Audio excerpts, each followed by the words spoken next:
പട്ടതിരിപ്പാട് അനുഗ്രഹിച്ചു നൽകിയ ശ്രീമദ് നാരായണീയം. ഭാഗവതവും നാരായണീയവും എന്താണെന്ന് ചോദിച്ചു കഴിഞ്ഞാൽ, ഭാഗവതം എന്ന് പറയുന്നത് ഭക്തി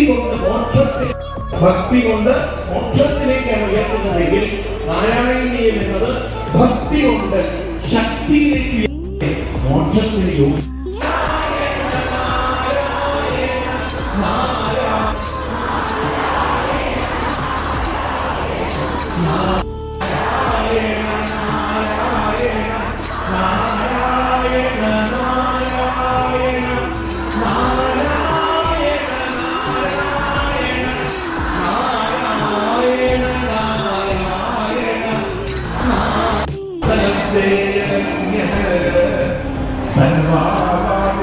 പക്ഷെ അത് കാണണമെങ്കിൽ ജ്ഞാനം കണ്ടു വേണം, ഭക്തി കണ്ടു വേണം.